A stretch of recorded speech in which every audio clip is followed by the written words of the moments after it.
Bueno, para iniciar entonces, la charla va a estar orientada a ver cómo podemos analizar sistemas productivos que integran árboles. No necesariamente plantaciones forestales, no necesariamente bosque nativo, sino cualquier campo productivo que tiene árboles. Nosotros podemos tener un sistema silvopastoril donde tenemos ganado debajo de árboles y el ganado se beneficia de los árboles, pero tenemos que poder estudiarlo y saber cuántos árboles tenemos, qué tamaño tienen, qué cobertura aportan. Podemos tener un sistema agroforestal donde tengamos un cultivo bajo árboles. Podemos tener un sistema agrícola con cortinas, que en muchos lugares del país se utilizan por el tema del viento, donde querramos conocer la altura de las cortinas, el tamaño que tienen los árboles, la cobertura que hacen, la proyección de las sombras. Podemos tener una chacra de un productor donde hay cultivos y también hay porciones de bosque nativo y cortinas, una mezcla de situaciones. Siempre tenemos árboles en nuestros paisajes productivos. Y también podemos tener una plantación de olivo, una plantación de naranja. Lo que les vamos a mostrar hoy van a ver que se aplica a todas estas situaciones, a pesar de que los ejemplos en sí no cubren tantas situaciones diferentes. Acá. El contenido va a ser primero una pequeña introducción de actualización sobre qué son los relevamientos aéreos, qué es la fotogrametría y qué es el LiDAR, que se vincula muy bien con charlas que vimos anteriormente, como por ejemplo la charla sobre Pig4D para zonificación de vegetación previa a la aplicación con drones.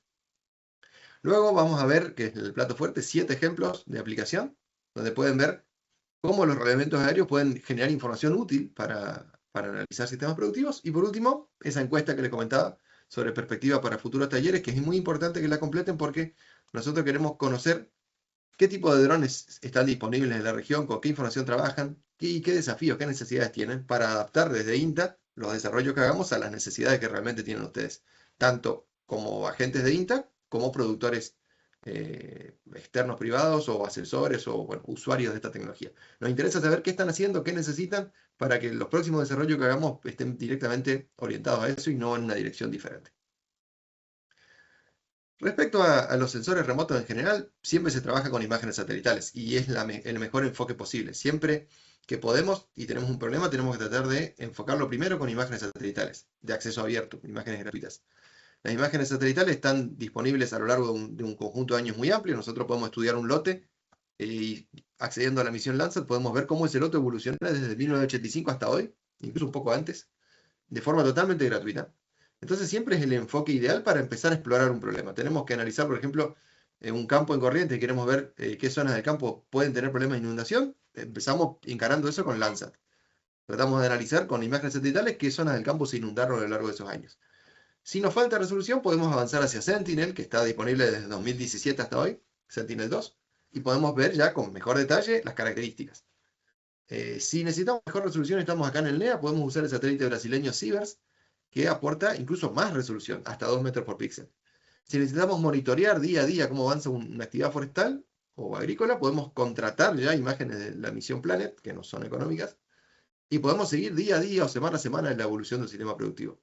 También, si tenemos muchas nubes, podemos trabajar con sensores activos, ya es bastante más complejo, pero se puede trabajar con radares, que también están accesibles. Incluso Argentina tiene la misión SOCOM orientada a lo que es el estudio de humedad en suelos en Argentina.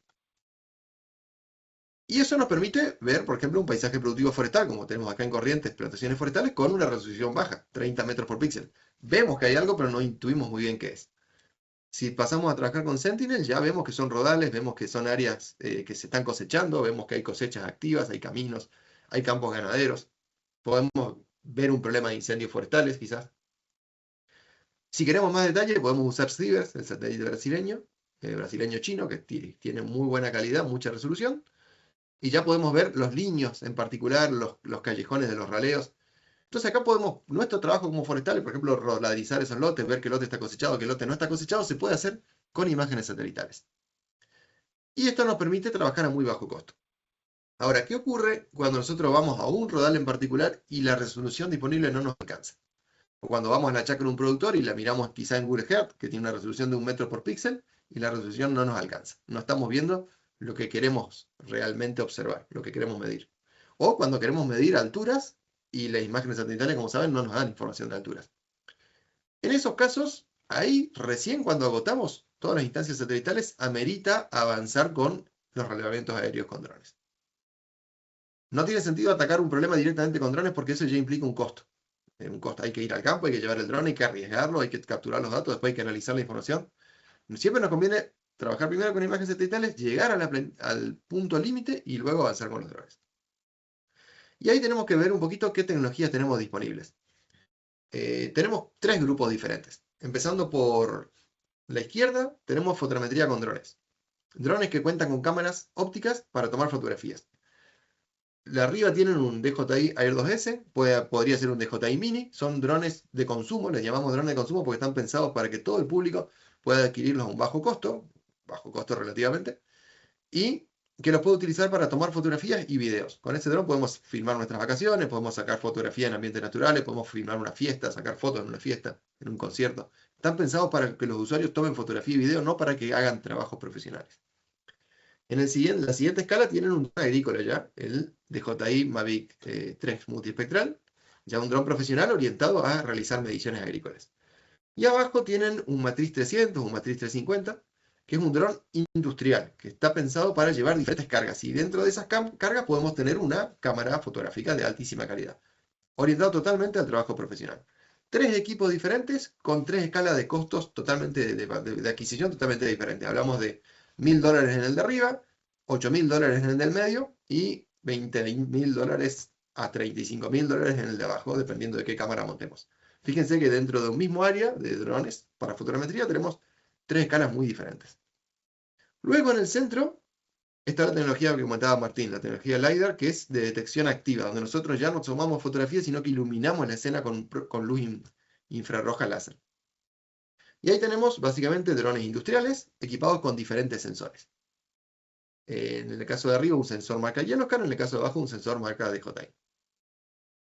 Lo vamos a ver durante esta charla. Y después a la derecha tenemos algo que están utilizando las empresas forestales y seguramente las empresas agrícolas y también el IGN a nivel nacional, que son los reglamentos LiDAR aerotransportados. Montar un sensor LiDAR de altas capacidades con altísimos costos sobre un avión, puede ser un avión tripulado o un dron de altas prestaciones, y volar sobre una superficie muy extensa, tomando información del relieve topográfico y de la vegetación a nivel de quizás toda una provincia. En Argentina no tenemos todavía de información a nivel de nuestras provincias disponible, sí a nivel local, y las empresas forestales están haciendo relevamiento de su propio patrimonio a nivel local, sobre superficies de 25 a 50.000 hectáreas. Es algo realmente muy potente, pero bueno, no está disponible para nosotros como técnicos de INTA ni tampoco para pequeños productores. Lo interesante de esta charla es que nosotros vamos a ver que lo que se puede hacer con esa tecnología que no está disponible, lo que se puede hacer con las alternativas LiDAR del centro que muchas veces tampoco están disponibles, aunque sí empezamos a acceder últimamente, y lo que se puede hacer con las herramientas de la izquierda que sí están disponibles es prácticamente lo mismo, y se trabaja de la misma forma. Ese es el mensaje que vamos a ir desarrollando. A futuro, cuando el país se siga desarrollando y se puedan realizar relevamientos a nivel provincial, vamos a poder llegar a un punto en el que nosotros accedamos a un portal, elijamos una zona y podamos descargar datos LiDAR actualizados de esa zona. En España eso ya es posible, uno puede seleccionar cualquier área de España en un portal web y descargar los datos LiDAR de esa región y analizarlos para generar información topográfica, generar información de la vegetación, para aplicaciones arqueológicas. Es algo que va a llegar y no dentro de mucho tiempo. Acá vemos una imagen en Corrientes, tenemos plantaciones forestales en un área de campos planos, y acá teníamos que pensar qué herramienta podríamos emplear. Podremos usar un dron de consumo, un dron profesional, un dron de ala fija. Tenemos áreas despejadas grandes, podemos despegar quizás de una pista. Después tenemos ya una talarraza en Corrientes, donde pasó la operación de cosecha y quedan residuos. Puede interesarnos medir los residuos, puede interesarnos medir los árboles. El área ya es más reducida. Y después tenemos una selva en Misiones, donde el único lugar disponible donde el dosel no se cierra es el arroyo. Y eso nos obliga a operar desde una piedra en el medio del arroyo. Esas tres situaciones nos obligan a usar quizás diferentes tipos de equipos y diferentes sensores. Si vamos a los distintos tipos de drones, tenemos por clasificación los primeros, los de ala fija. Son drones que tienen la tipología tradicional de un avión. Puede ser un avión con ala y cola, o puede ser un ala volante donde no tenemos una cola. Son de materiales muy, muy livianos y muy frágiles. Tienen motores eléctricos, a veces tienen motor a combustión, como los aviones de aeromodelismo. Pero tienen normalmente el problema de que o despegan de una rampa, con unos resortes, o despegan liberándolos de la mano, acelerándolos y liberándolos de golpe, pero el aterrizaje lo realizan sobre la panza, planeando y aterrizando sobre la panza. Entonces necesitamos una pista relativamente larga, un lugar despejado, sin árboles, y necesitamos tener una superficie de pasto lisa porque la cámara es lo que aterriza, es la parte lo que está más más abajo en el dron. Entonces el riesgo de romper el dron es muy alto y la posibilidad de utilizar un ambiente forestal donde justamente tenemos árboles es muy baja. La solución a eso son los drones de despegue vertical, tanto drones de ala fija que despegan hacia arriba gracias a unas hélices de despegue vertical y luego vuelan en horizontal, como drones de despegue en vertical sobre la cola que despegan sobre la cola y luego se invierten en vuelo y aterrizan también sobre la cola. Ideales para uso, por ejemplo, en zonas de montaña donde no tenemos posibilidad de aterrizarlos en una zona plana. Son equipos muy interesantes, son equipos que nos gustaría tener, pero que tienen un costo inicial muy alto. Un dron de estos puede costar solamente el dron sin cámara de 30.000 a 50.000 dólares hacia arriba. Y cuando los ves de cerca te das cuenta que son una pieza de Tegopor que al primer impacto se va a desarmar. Y bueno, realmente lo evaluamos y no da ganas de comprar ese equipo sabiendo que en las primeras operaciones puede llegar a chocarlo y que tiene un valor tan alto. En cambio, los drones cuadricópteros o octacópteros, los drones de alas rotativas que vuelan colgados de sus alas rotativas, que no son hélices, sino que son alas que giran, son mucho más versátiles porque despegan en un lugar relativamente restringido y pueden volver a aterrizar en ese mismo lugar. Por contra, tienen el problema de que continuamente su peso está suspendido de las alas rotativas, de las hélices, y que esas hélices consumen mucha energía. Entonces, tienen limitaciones en cuanto a sus prestaciones, a la autonomía. Normalmente no superan los 30 a 35 minutos de vuelo, a pesar de que quizás los fabricantes hablan de 50 minutos de vuelo. Cuando les pones un sensor y los pones a volar, las misiones no pasan de 20 a 30 minutos de duración. Tenemos, como comenzamos, diferentes tipologías, equipos grandes, equipos chicos, equipos económicos, equipos caros, eso lo vamos a ver hoy. Pero todos están equipados con una cámara que viene fija o que se puede cambiar. En los casos de cámaras que se pueden modificar, hay cámaras derivadas de las reflex, cámaras fotográficas de sensor grande, sin estabilizador o cámaras estabilizadas, como pueden ver acá abajo, donde hay un gimbal que mantiene continuamente la cámara estabilizada pese a que el dron se mueve con el viento para que las imágenes salgan lo más definidas posibles. Y a la derecha podemos ver otra alternativa de cámara que son las cámaras multiespectrales, donde en lugar de ver simplemente rojo, verde y azul, vemos también el infrarrojo y quizás en otras bandas del espectro. Esto nos permite de alguna forma asimilar los análisis con drones a los análisis que ya venimos haciendo con imágenes satelitales. Y la estrella hoy en día es el DJI Mavic 3 multiespectral, un dron que se ve mucho en el campo porque la gente que realiza aplicaciones de agroquímicos con drones aplicadores lo suele utilizar para generar las prescripciones de aplicación. Entonces es un dron que van a empezar a ver en el campo, volando o con profesionales que lo tienen. Este equipo tiene, por un lado, una cámara óptica en RGB, una resolución altísima, fíjense, 5300 por 4000 píxeles de imagen, que es una resolución espectacular, unas prestaciones muy interesantes. Y por otro lado, una cámara multiespectral que mide verde, rojo, infrarrojo cercano y borde rojo, con 2500 por 2000 píxeles, que también es una resolución muy interesante, muy superior a la del Phantom 4 multiespectral que existía antes. Y este equipo tiene la ventaja de tener un receptor GPS RTK. Entonces, si ustedes tienen una base RTK de DJI o de otro prestador de servicios o de otra marca, van a poder utilizar este dron conectado con esa base en RTK y van a poder hacer relevamientos precisos, quizás sin poner puntos de control o poniendo menos puntos de control en el campo. Entonces es un equipo realmente interesante. Yo estoy esperando poder en un momento conseguir uno porque nos facilitaría el trabajo a campo. Ahora, fíjense que no hablamos de LiDAR, hablamos de drones con cámaras ópticas. Con estos drones con cámaras ópticas se puede generar todo lo que vamos a mostrar a continuación, pero hay que tener en cuenta este flujo de trabajo. Primero tenemos que planificar el vuelo, tenemos que ver dónde vamos a volar, el área de interés, a qué altura vamos a volar, qué resolución necesitamos en los productos resultantes. Necesitamos 25 centímetros por píxel, 10 centímetros, 5 centímetros, 2 centímetros. Si queremos simplemente ver qué superficie tienen las copas de los árboles, no necesitamos hacer un vuelo con 2 centímetros por píxel, volando a 30 metros de altura. Quizás volando a 120 metros de altura obtenemos el mismo resultado y un mayor rendimiento a campo. Entonces eso hay que pensarlo antes de ir al campo. Y tenemos que pensar el solape frontal y el solape lateral. ¿Cuánto se tiene que solapar una imagen con la siguiente para que todos los elementos estén capturados con suficiente repetición como para poder luego reconstruir la escena en 3D? Y para eso, como regla general, consideren que necesitan para usos forestales un solape del 80% frontal y del 75% lateral mínimo. Si no, cuando trabajen con árboles van a tener problemas para reconstruir la vegetación. Por otro lado, si queremos hacer un trabajo serio, necesitamos poner puntos de control con GPS diferencial en el terreno o necesitamos que nuestro dron sea RTK.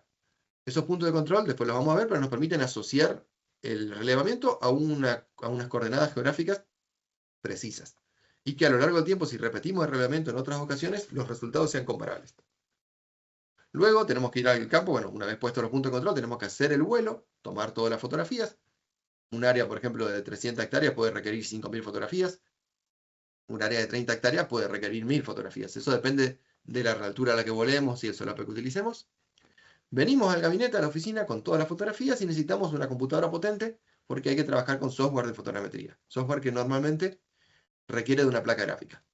Cargamos en el programa que utilicemos, cargamos todas las imágenes, procesamos el relevamiento y lo que hacemos es triangular, como ven en este pequeño cuadro, triangulamos todas las imágenes para, a partir del solape que tenemos en las imágenes, de poder ver cada árbol en 8 fotografías diferentes, reconstruir la posición y el tamaño de cada árbol en la escena y también reconstruir el relieve del terreno. Ese proceso de triangulación nos genera 4 productos, 2 productos primarios y 2 productos secundarios. Primero, un ortomosaico. Un ortomosaico es una foto plana, donde todos los elementos se ven exactamente desde arriba. Para hacerlo se aprovecha el área central de toda la imagen y se arma un mosaico uniendo todas esas áreas centrales. Ese mosaico nos va a permitir hacer teledetección, ver lo que se ve en la escena en un programa GIS, dibujar, limitar caminos, dibujar casas, edificaciones, parcelas, buscar los alambrados, marcar los postes. Dependiendo de la resolución podemos hacer más o menos cosas.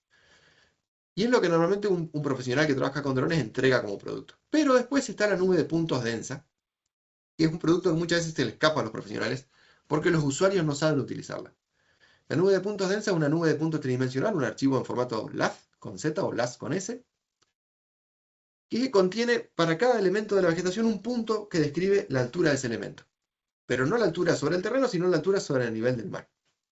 Y también las alturas del terreno desnudo. O sea, podemos tener todo el relieve de la escena y de los elementos que están en la escena disponible en una nube tridimensional. Difícil de analizar. Por otro lado, como producto secundario, el software muchas veces nos da un modelo digital de superficie, un raster, que describe la altura de todos los elementos, incluyendo el relieve, y nos suele dar un modelo digital de terreno que describe el relieve, pero con ciertas limitaciones. Eso nos permite después, si integramos todo en un programa GIS, delimitar límites, contar árboles manualmente, delimitar parcelas, analizar cultivos, sacar índices de vegetación. Volvemos a esos productos después. Si venimos a lo que es ese flujo de trabajo, lo primero dijimos que era la planificación. Hay que tener un software de control para poder controlar nuestro dron de forma automática. Tienen distintas alternativas. Drone Deploy, que es conocido, sirve para algunos drones. Pig4D Capture también sirve para drones profesionales. Drone Harmony, que era gratuito hasta hace un tiempo, no sé ahora. Drone Link, Litchi, UGSS, que es un software que tenemos en INTA. El mismo DJI Terra.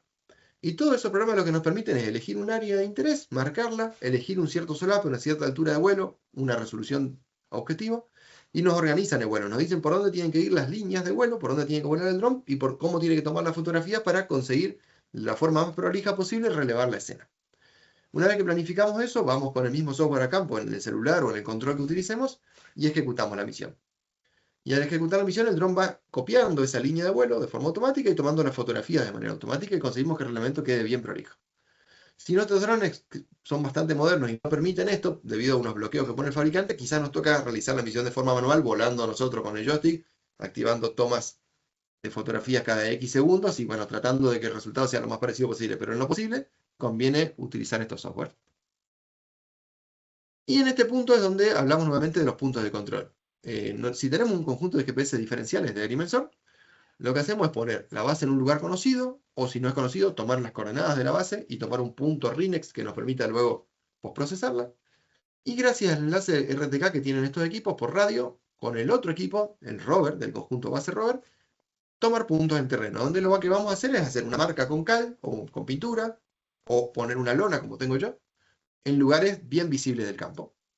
Y esas lonas tienen que estar puestas por lo menos en 5 puntos diferentes. Las 4 esquinas, más aproximadamente, y un punto central.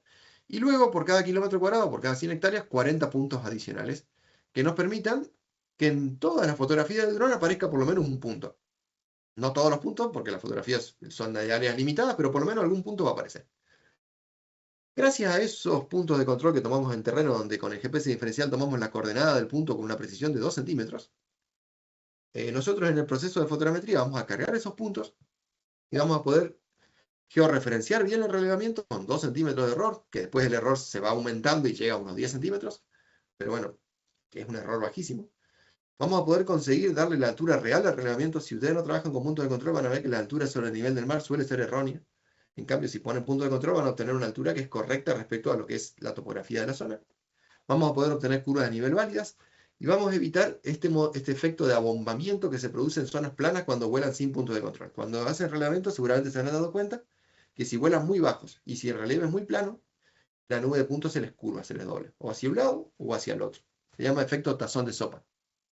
Y la única forma de compensarlo es poniendo puntos de control, lamentablemente.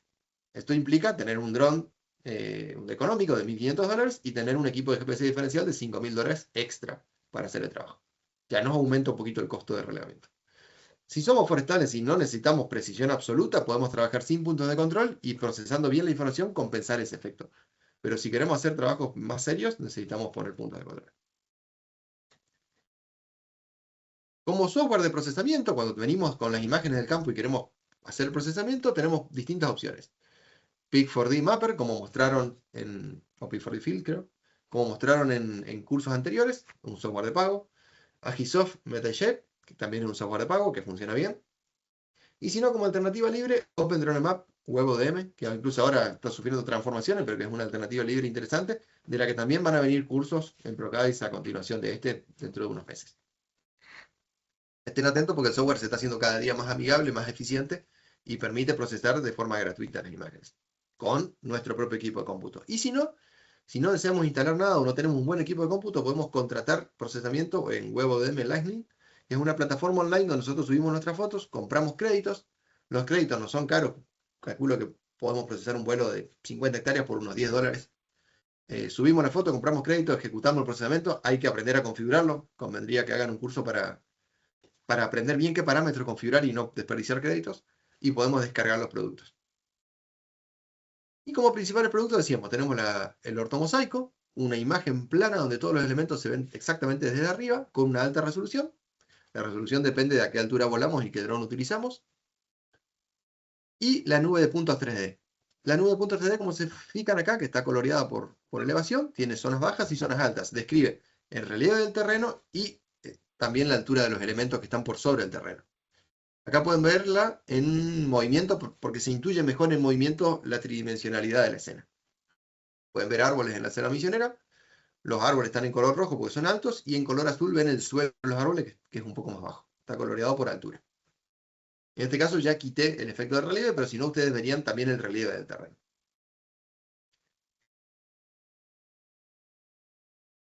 Y acá tienen un extracto de diferentes recortes de nube de puntos donde podemos ver plantaciones de araucaria y pueden ver las copas y pueden ver los claros que hay entre medio de los árboles. Incluso acá pueden ver una cruz a la derecha que se debe a que hay una cortina de pinos que son más altos que las araucarias. Fíjense cómo se ve claramente la cortina de pinos y se nota la diferencia de altura. Y eso está hecho con un dron mini. O sea, no necesitamos un equipo sofisticado para poder medir altura en árboles. Está hecho con un mini de DJI. Y al costado, a la izquierda, pueden ver un corte transversal de esa nube de puntos donde vemos la principal limitación que tiene la fotogrametría. En esa imagen azul, a la derecha, van a ver un área donde vemos el dosel de araucarias y también vemos vegetación intermedia. Debido a que el dosel es abierto, hay huecos y la vegetación aparece. La vegetación intermedia se puede ver, incluso se puede llegar a ver el suelo, donde ven en la parte central hay una araucaria muerta, que ya no tiene más la copa, únicamente tiene ramas secas y a través de esa copa hueca se pudo ver el suelo y tenemos puntos que describen el nivel del terreno por debajo de los árboles. En cambio, del lado izquierdo, tenemos un dosel más cerrado donde no hay tantos claros y no vemos ningún punto del suelo. Entonces, el problema que tiene la fotogrametría en áreas forestales es que vemos los árboles, pero no vemos el suelo. Y no podemos modelar el terreno por debajo de los árboles. En cambio, por ejemplo, en una plantación de olivo, donde tenemos los olivos, pero tenemos el suelo descubierto, la fotogrametría ve los árboles y también ve el suelo. Y tenemos garantía absoluta sobre el nivel del terreno y sobre la altura de los árboles. Y eso realmente nos facilita el trabajo. Entonces, tiene limitaciones, pero en muchos lugares se aplica sin inconvenientes. Respecto a las salidas que genera, por ejemplo, WebODM, también nos genera este modelo digital de superficie, que es un raster que describe la altura de todos los elementos, incluido el relieve.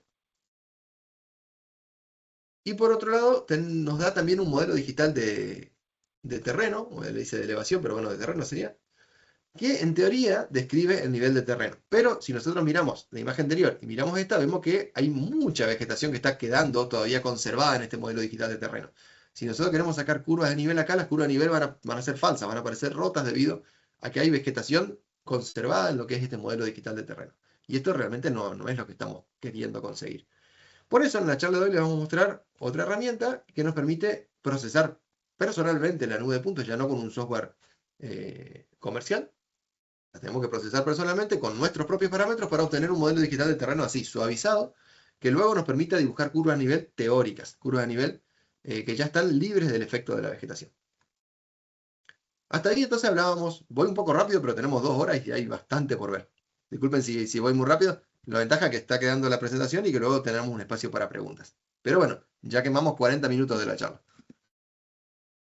Después viene la tecnología LiDAR. La tecnología LiDAR apareció, es antigua, tiene quizás 30 años, pero apareció en nuestra región en los últimos 10 años y se está popularizando en los últimos 3 años. Ya hay muchas empresas prestadoras de servicios que cuentan con sensores LiDAR disponibles y hay algunas que los tienen y quizás no saben sacarle el provecho que deberían poder sacarle en ambientes forestales y en ambientes agrícolas. Entonces, esto va a actuar, esperamos que actúe como un disparador para que quizás ustedes se den cuenta de en qué situaciones esta tecnología puede aportarles información útil y luego puedan contactarse con esos prestadores de servicio y solicitarle los servicios que puedan asistirlos a ustedes. La idea de la tecnología LiDAR es que ya no utilizamos un escáner pasivo como una cámara para captar la luz que se refleja del sol, sino que vamos a usar un escáner activo, donde nosotros vamos a emitir nuestra propia energía. En el LiDAR, en este caso dibujado como un avioncito, pero no sería un dron, nosotros emitimos un pulso láser, un ping láser, que viaja a la velocidad de la luz y golpea la vegetación. Y cuando golpea la vegetación, la ilumina, la vegetación genera un retorno, porque la vegetación refleja. Si la vegetación es oscura, refleja poco, si la vegetación es clara, refleja más, pero refleja. Ese retorno, así como el láser golpeó la vegetación, el retorno vuelve nuevamente al sensor. Como vuelve a la velocidad de la luz, el sensor apenas se movió, o sea que lo puede recibir nuevamente. Pero tarda un tiempo en ir y tarda un tiempo en volver. Si nosotros queremos calcular la distancia que hay entre la vegetación y el dron, del cual gracias a que tiene un GPS diferencial de precisión, podemos conocer exactamente su ubicación en el aire, si queremos calcular esa distancia, lo que tenemos que hacer es medir el tiempo que tarda el haz en ir y volver, multiplicarlo por la velocidad de la luz, que son 300.000 kilómetros por segundo, y dividirlo por 2, porque hay que considerar el tiempo de ida y el de vuelta. Entonces, con ese algoritmo, que no es más que la fórmula de tiempo de vuelo, el sensor emite 240.000 pulsos por segundo y calcula para cada pulso la distancia que hay entre el objeto en el que impactó el pulso y el dron, en tiempo real, continuamente. En medida que el dron va volando sobre el lote, va escaneando el lote con 240.000 pulsos por segundo que van barriendo, mediante un ángulo de barrido, toda la escena. Y eso nos permite conocer las distancias que hay entre la escena y el dron. Y esa distancia, en definitiva, si conocemos la posición del dron en el aire, nos permite conocer el relieve del terreno. Además, el LiDAR tiene la ventaja de no generar un único punto por cada que emite, sino que genera hasta 3 puntos en algunos sensores, hasta 5 puntos en otros. Si el haz tiene un cierto diámetro, por ejemplo 8 centímetros, al momento de llegar, debido a la difracción, tiene un cierto diámetro, al momento de llegar a la vegetación, impacta la vegetación. Si la vegetación es muy densa, puede ser que genere un único rebote. Pero si la vegetación es rala, si las hojas son chicas y hay huecos, el haz genera un retorno, pero luego sigue pasando, atraviesa la vegetación y golpea una rama más abajo, y genera un segundo retorno. Y si la rama era fina y el haz la sobrepasa, sigue avanzando y golpea el suelo, y genera un tercer retorno. Y de esa manera, por cada haz podemos llegar a tener 3 puntos, y eso enriquece la densidad de la nube de puntos y nos permite analizar el volumen de vegetación y ver el suelo por debajo de la vegetación. Y acá es clave considerar que ya necesitamos equipos más pesados. Un dron de consumo, un dron pequeño no cuenta con estos sensores. Van a ver que algunos ya los mencionan en su publicidad, DJI Mini 5 con sensor LiDAR, por ejemplo, pero son sensores delanteros que están colocados en el dron para evitar obstáculos, para que si nosotros nos acercamos a una rama o un cable, el dron pueda ver el cable y no choque el cable y tome una decisión rápidamente interna que le permita esquivarlo. No son sensores que podamos utilizar para escanear. Sí van a ver que hace unos años salieron distintos teléfonos iPhone que contaban con estos sensores y podíamos usarlo para escanear habitaciones, y hay forestales que lo utilizaron para escanear parcelas forestales. Bueno, en este caso lo que necesitamos son drones de DJI Matriz 300, Matriz 350, Matriz 400, que son drones industriales que permiten acoplar distintos sensores. Y necesitamos o el sensor LiDAR de DJI, el L1, el L2, el L3, o un sensor de la marca CH Snap chino, o Hovermap, o los sensores de Yellowcam o de cualquier otro fabricante que van acoplados bajo el dron. Entonces lo que nosotros hacemos con el dron es transportar el sensor, pero el que le hace el trabajo realmente es el sensor. El sensor tiene fuente de alimentación independiente, tiene una computadora interna que realiza el escaneo, tiene un almacenamiento interno, tiene transmisión de información. Es como un elemento independiente del dron que nosotros simplemente transportamos sobre el lote. Y lo que quiero mostrarles con los sensores de DJI es la revolución que está viendo en el último tiempo en prestaciones. En el 2020 salió el sensor L1 de DJI. DJI, después de haber lanzado cámaras térmicas, cámaras infrarrojas, multispectrales, sensores láser para medir distancias, tomó la decisión de lanzar un sensor LiDAR para escaneo. Hizo el L1, un sensor interesante porque tiene la posibilidad de cambiar su posición, de escanear en vertical o en horizontal o en cualquier ángulo, que nos sirve para escanear fachadas de edificios. Está pensado para arquitectura realmente, no para usos forestales. A un arquitecto le permite volar sobre una ciudad, escanear todos los terrenos, incluso dentro de los terrenos, pero también le permite inclinar la cámara y escanear la fachada de una calle y poder tener la fachada de todos los edificios. Pero se dieron cuenta que tenía limitaciones, solo tenía 3 retornos, solo podía volar a 190 metros de altura, que ya era un montón, pero tenía limitaciones. Luego en 2023 lanzaron el L2, que ya tenía 5 retornos, por cada pulso pueden producir 5 puntos. Ya tenía una cámara de 20 megapíxeles que permitía colorear la nube de puntos con colores naturales, y ya podía volar a 250 metros de altura. Y no contentos con eso, 2 años después lanzan el L3, que ya tiene 2 cámaras RGB para poder colorear la nube de puntos sin que haya problemas de oclusión, con mejor solape. Puede volar a casi 950 metros de altura en algún modo de operación, pero si no, a 300 metros puede volar de forma consistente. Tiene mayor frecuencia de escaneo y por cada haz genera 16 retornos diferentes. Entonces tenemos un punto en las hojas, un punto en las ramas, un punto en el tronco, un punto en el suelo. Estamos seguros de poder llegar al suelo en situaciones donde los otros sensores no llegaban. Fíjense cómo esto tiene una curva exponencial en prestaciones. No sabemos el L4 cómo sea. Probablemente va a ser un sensor que vaya a tener 2 sensores láser diferentes, uno apuntando para adelante y uno para atrás. Van a duplicar las prestaciones con el próximo equipo. Y el precio, sin embargo, se mantiene igual. A nivel internacional cuesta $15.000, acá no sé cuánto costará. Pero no cambian el precio y sí cambian las prestaciones, las van mejorando. Acá tienen un corte de una nube de puntos LiDAR, elaborada con un sensor que tenemos en INTA, en una plantación de pinos muy densa, sin raleos. Y fíjense cómo tenemos el perfil de las hojas, de los ápices de los pinos, arriba, en color azul y blanco. Algunos puntos en las ramas, no muchos, algunos puntos en los ápices, en los troncos de los árboles, en los fustes, y fíjense cómo hay consistentemente una línea de puntos en el suelo. Un sensor LiDAR, en lugar de pasar como en la araucaria que les mostré antes, donde no veíamos el suelo, nos permite ver el suelo a lo largo de toda la estructura. E incluso acá en el medio, donde había un camino, que está oculto por los árboles, podemos ver las 2 cunetas del camino y una cárcava que está cortando una cuneta y rompiendo una cuneta. Fíjense cómo para el mantenimiento de vías forestales, o de caminos urbanos incluso, esta tecnología es útil. Y acá tienen el ejemplo de Brasil, de una nube de puntos también forestal, hecha con un avión, volando a 1000 metros de altura para grandes extensiones forestales. Y fíjense que también consiguen ver la copa de los árboles, muy pocos puntos intermedios y el suelo por debajo de los árboles. Fíjense que a veces nos venden la fantasía de que con esto nosotros vamos a poder medir el volumen de los árboles y vamos a ver la estructura de las ramas y no se ve. O sea, acá nosotros podemos ver las copas y el suelo, nada más. Tenemos que trabajar para extraer otras cosas, pero no podemos medir el volumen sólido de un fuste o medir el área foliar del árbol de forma directa.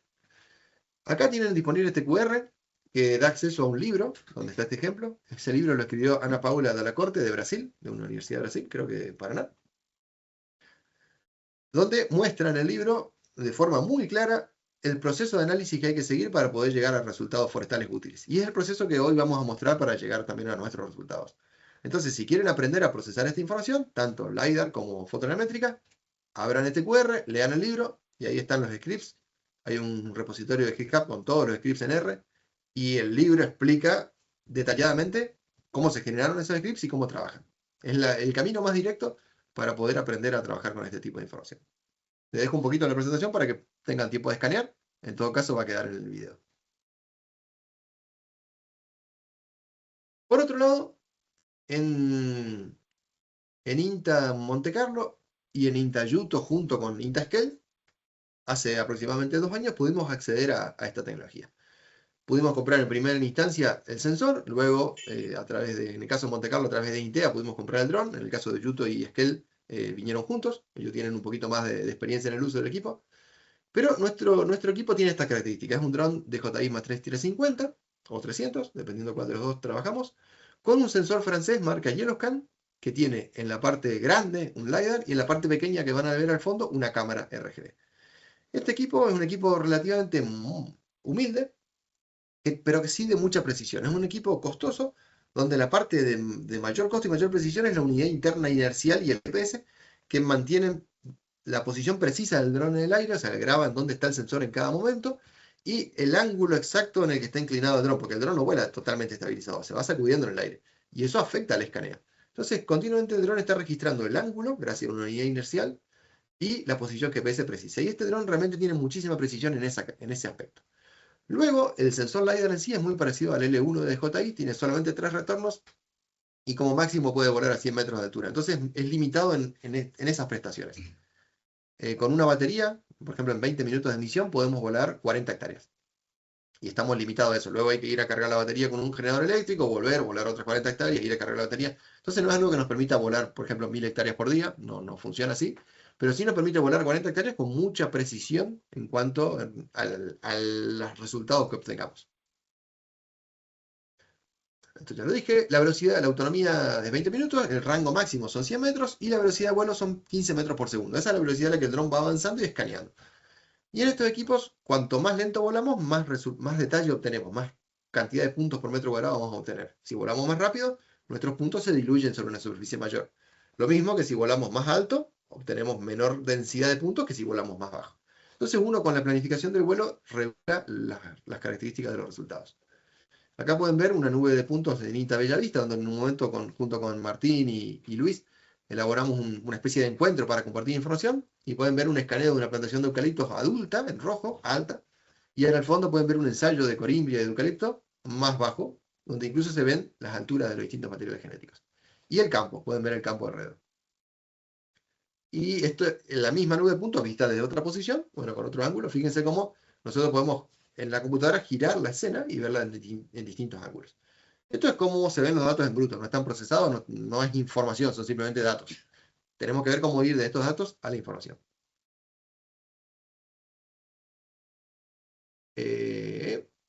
Y tenemos que pensar para eso cuál es nuestro objetivo. Nuestro objetivo es estudiar el terreno y estudiar la vegetación. Los forestales queremos estudiar la vegetación, los agrimensores quieren estudiar el terreno, los agrónomos quieren estudiar el terreno y la vegetación. Entonces cada uno tiene que pensar un poco cuál es su objetivo. Y tenemos que entender que a este objetivo podemos llevar por dos caminos. Como vimos, podemos trabajar con fotogrametría óptica y obtener una nube de puntos, o con LiDAR y obtener una nube de puntos. Y esa nube de puntos es la que vamos a analizar. Para eso existe el paquete LIDARI, en R, LIDAR. No lo podemos ver en detalle, pero sí tienen un ejemplo disponible, que les permite generar como resultados el modelo de terreno, la altura de las copas, contar los árboles y ver las coberturas que tiene la copa, el área cubierta por copas, entre otras cosas. Este paquete de R tiene la ventaja de que permite, primero, limpiar los datos. Las nubes LiDAR tienen mucho ruido a veces, debido a reflejos, a presencia de bruma, a presencia de pájaros que pasan volando. Tienen ruido. O sea, tenemos una nube que puede tener a 50 metros de altura puntos que no representan nada. Entonces, primero nos permite limpiar los datos y simplificarlos para agilizar el trabajo. Si nuestra computadora no es rápida, podemos reducirle la densidad a los datos. Luego nos permite segmentar el suelo, ver qué puntos de la nube de puntos representan el terreno y qué puntos representan la vegetación. Con los puntos del terreno nos permite generar un modelo de terreno, o transformar esa nube de puntos en un raster que luego podemos trabajar en QGIS y extraer curvas de nivel. Y luego con el resto de la nube de puntos nos permite, restando las alturas de la nube de puntos, la altura del terreno que modelamos, podemos generar alturas relativas al terreno, respecto al terreno. Ya no tener 350 metros sobre el nivel del mar, sino tener 15 metros de altura respecto al suelo. Pasar a altura de vegetación. Eso se llama normalización. Y gracias a ese proceso de normalización nosotros podemos obtener un raster luego, que es el modelo de altura de copas, CHM, Canopy High Model. Y ese modelo de altura de copas lo ponemos también en un software GIS y nos permite ver la altura de la vegetación y consultar sobre cada árbol qué altura tiene. Y es el principal resultado que nos sirve a los forestales para facilitar nuestro trabajo, porque en el campo medir alturas implica pararnos lejos de un árbol con un isómetro láser o un isómetro monotradicional, medir la distancia al árbol y medir ángulos y con esos ángulos hacer cálculos. No es un proceso sencillo, no es un proceso rápido. Podemos medir, qué sé yo, 20, 30, 50 árboles en el día, pero es un trabajo dificultoso que solo nos permite muestrear. Y en cambio acá nosotros podemos censar, podemos tener la altura de todos los árboles de una forma mucho más sencilla. Y por otro lado, el análisis con R, con Lidari, con este paquete, lo que nos permite es obtener un script repetible. Nosotros escribimos el script, nos cuesta mucho tiempo, nos llevó un par de años depurarlo y que quede bien, pero luego ponemos un conjunto de datos y sacamos un resultado. Ponemos otro conjunto de datos y sacamos un resultado. Si los resultados son comparables porque los parámetros no cambian, y si queremos cambiar los parámetros, lo hacemos conscientemente. Acá pueden ver un ejemplo de cómo se ve la interfaz de R y RStudio. Algunos lo conocerán, otros quizá lo ven por primera vez. Tenemos un área donde está el script, que no es más que un lenguaje de programación, donde tenemos variables. Acá definimos una altura mínima, una altura máxima, la equidistancia que queremos para las curvas de nivel.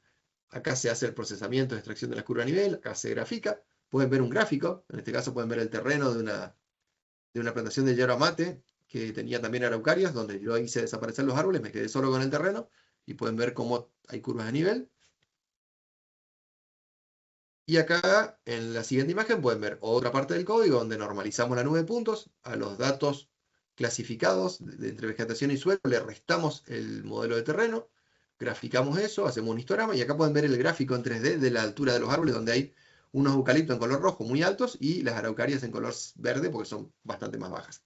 Y al costado pueden ver una escala que no se llega a leer, entre 0, que es el terreno desnudo, y 30 y pico metros, que es la altura del eucalipto. O sea, fíjense cómo en este entorno podemos programar, analizar y también ver resultados. Luego esos resultados hay que integrarlos en software GIS para poder trabajar.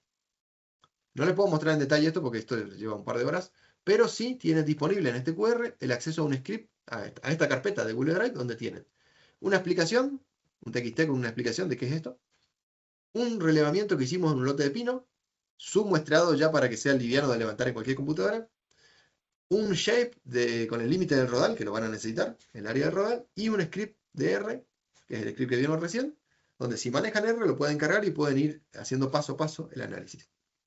Van a tener que reemplazar el nombre de archivo por el nombre del relevamiento, el nombre del rodal, bueno, van a tener que trabajar, tienen que saber trabajar con R, si no están fritos.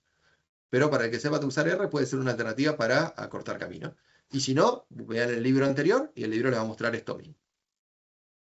Y si no, vienen al próximo curso que va a dar Eduardo en la plataforma de Procadis de acá a un mes, así que están todos invitados, que vamos Sí. a hacer la versión práctica de todo esto. Ya, respecto a eso, Voy spoileando, ¿vieron? está bien, está bien, está bien. Respecto a eso tenemos un problema, y es que cuando nosotros en investigación usamos este script de programación y nos resulta sencillo, porque estamos acostumbrados y es nuestro pan de cada día trabajar. Prácticamente no trabajamos con Excel y trabajamos con este software para analizar todo, y nos resulta sencillo. Cuando yo llevo esto a una empresa y quiero transferirlo, en la empresa me dicen que sí, asisten al curso, pero la semana siguiente no lo usan, porque evidentemente el choque entre las herramientas que se utilizan día a día en una empresa y este lenguaje de programación es muy grande, y entonces cuesta incorporar esta técnica de trabajo dentro de lo que es el trabajo diario de una empresa, donde uno tiene que estar abocado a generar producción y no tanto a trabajar con metodología. Entonces nos dimos cuenta de que esto no es transferible, esto está limitado al área académica. Por eso, en el curso que comenta Gabriela, vamos a proponer algo diferente. Vamos a mostrar este proceso para que entiendan de dónde surgen los resultados, pero vamos a transferirle una herramienta con interfaz gráfica. Un software donde ustedes van a elegir la nube de puntos, elegir el límite del área de interés, elegir el lugar donde van a guardar los resultados. Van a poder hacer clic en unas configuraciones gráficas de alto nivel, como en cualquier software comercial. Van a hacer un clic y van a obtener los resultados y un informe. Algo mucho más parecido al flujo de trabajo tradicional que hay en las empresas. Esta charla que estamos teniendo hoy es una charla semillero para generar un poco de interés, para conocer a ustedes, que ustedes nos conozcan a nosotros, ver qué expectativas hay y luego poder lanzar ese otro curso donde realmente vamos a poder dedicarnos durante quizás 4 horas, va a ser más largo, a mostrarles esa herramienta y disponibilizarla para que tengan acceso y puedan usarla. Ahí Eduardo también comentar, digamos, que bueno, también los asistentes de inteligencia artificial, digamos, pueden llegar a dar una ayuda, digamos, a quienes quieran empezar a poner en práctica, digamos, este tipo de script, ¿no? Digamos, eso me parece que también es importante mencionar. Sí. Sí. Unos años atrás, aprender a programar cualquiera de estos lenguajes implicaba entrar a internet, a foros, a ver ejemplos, a adaptar ejemplos, te llevaba meses. Hoy en día los chats como ChatGPT, Claude, Gemini, tienen incorporado esta base de conocimiento que aprendieron sobre toda esa información que había en internet de los años de consulta y respuesta en los foros, aprendieron a programar y ustedes simplemente pueden preguntar a ChatGPT, tengo una nube de puntos, tengo un área de interés en formato shape, quiero hacer un análisis forestal. Y el chat les va a recomendar un script que puede llegar a funcionar bien o puede que no, pero les va a facilitar la iteración. Ustedes después van probando, ejecutando, viendo los errores y pueden avanzar también por ese camino.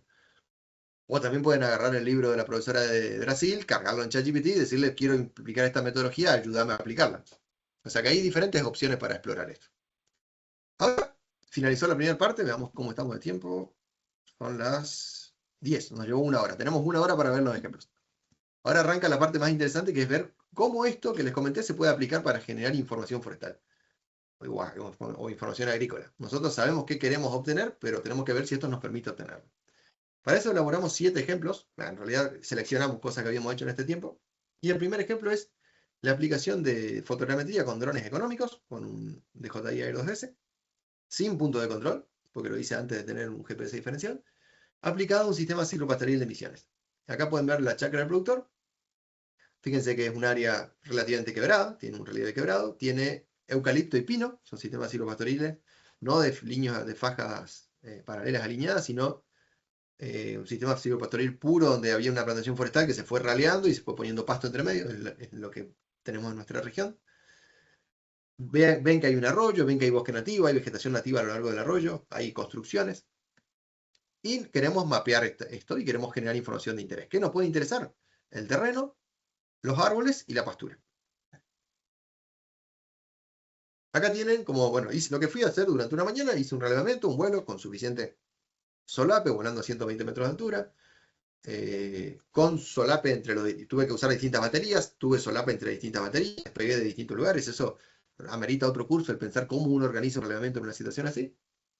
Y obtuve como resultado, luego del proceso de fotogrametría, el primer resultado, que es el ortomosaico, que va a un software GIS para verlo de fondo y poder dibujar arriba, trabajar arriba de eso. Es nuestra capa base, con una resolución de 5 centímetros por píxel, que es 10 veces más alta que la resolución que pueden ver en Google Earth, o 20 veces más alta incluso.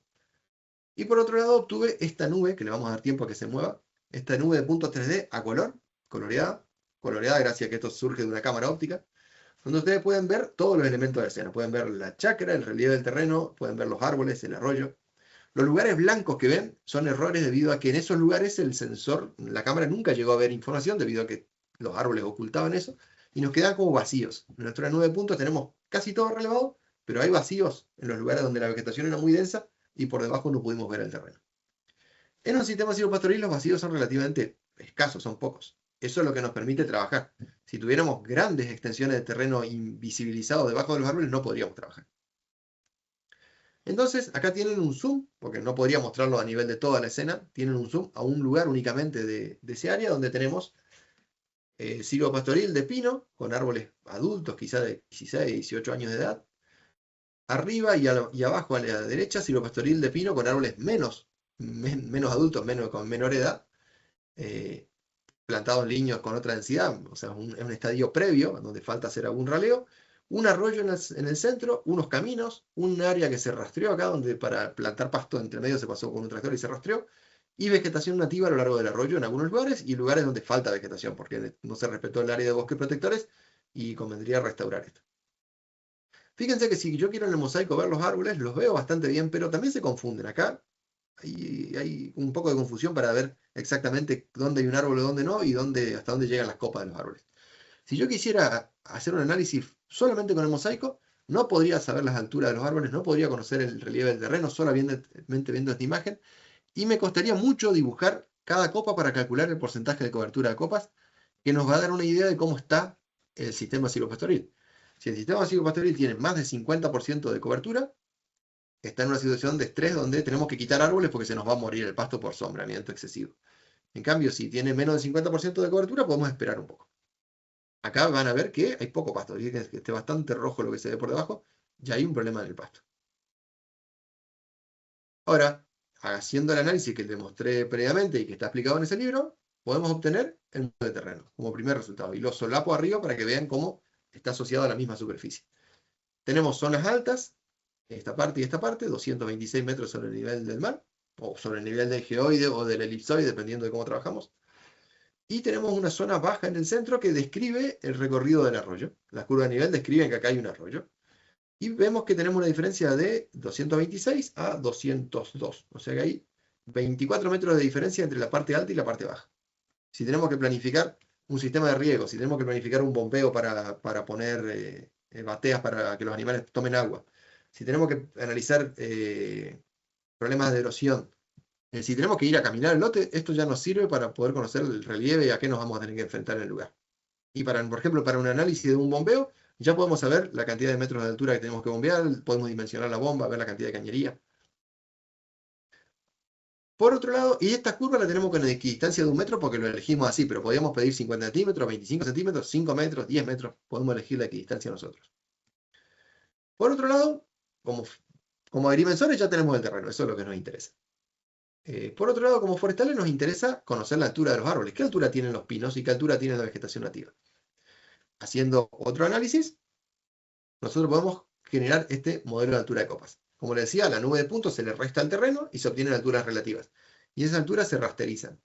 Y fíjense en color rojo, los pinos más altos, siempre el ápice es la parte más alta que está más roja y los bordes de la copa son más bajos y por eso están en color amarillo. La vegetación nativa es mucho más baja que los pinos y los pinos jóvenes son más bajos que los pinos adultos. O sea que tiene coherencia esto.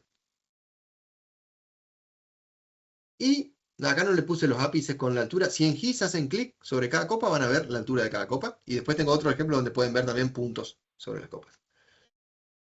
Y también nos puede interesar el área cubierta por las copas. Lo que hacemos en ese caso es, al modelo anterior le establecemos una altura de corte. Decimos, por ejemplo, todo lo que tiene más de 4 metros de altura es copa.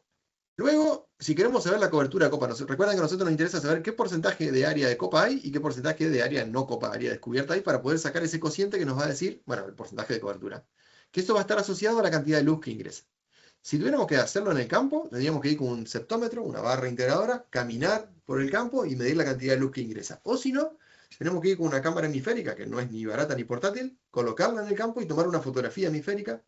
Luego venir al gabinete a usar software específico, transformarlo en blanco y negro en una máscara y calcular la proporción de cielo descubierto. Hacer esto con una cámara hemisférica implica tener la cámara, ir al campo, ponerla en distintos lugares, implica un muestreo en lugar de un censo. Y trabajar con una barra integradora para medir luz implica caminar transectas dentro del lote, también implica un muestreo.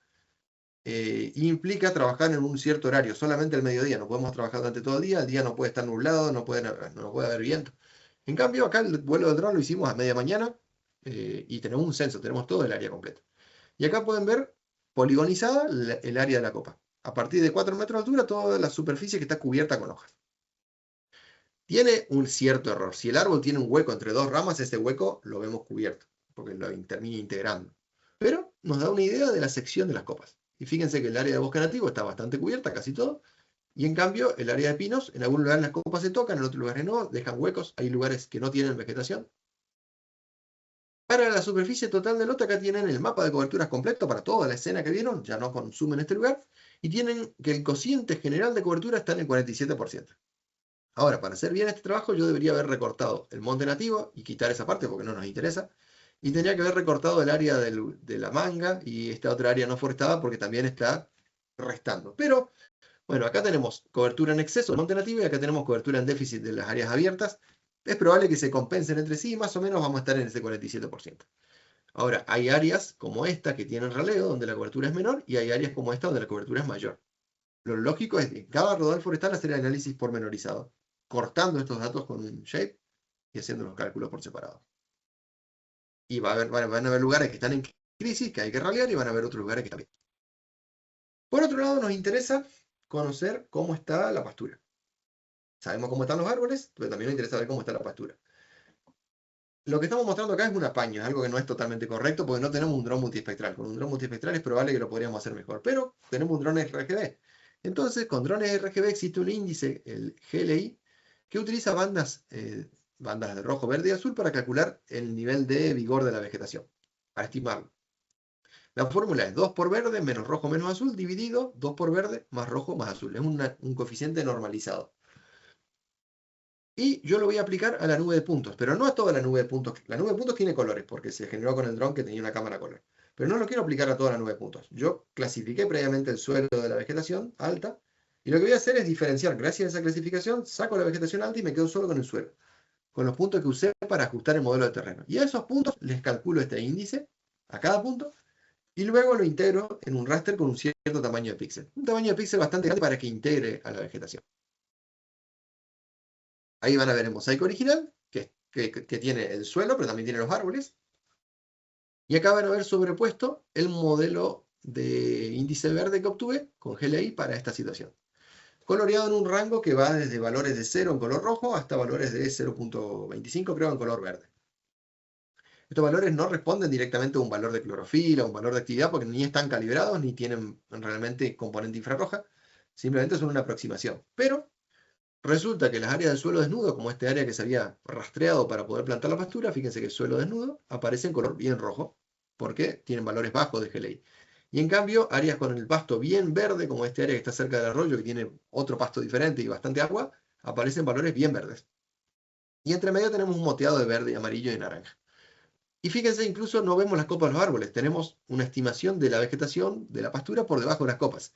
Eso es porque cuando nosotros volamos con la cámara un poquito angulada, podemos ver bajo las copas y vemos el pasto por debajo de los árboles.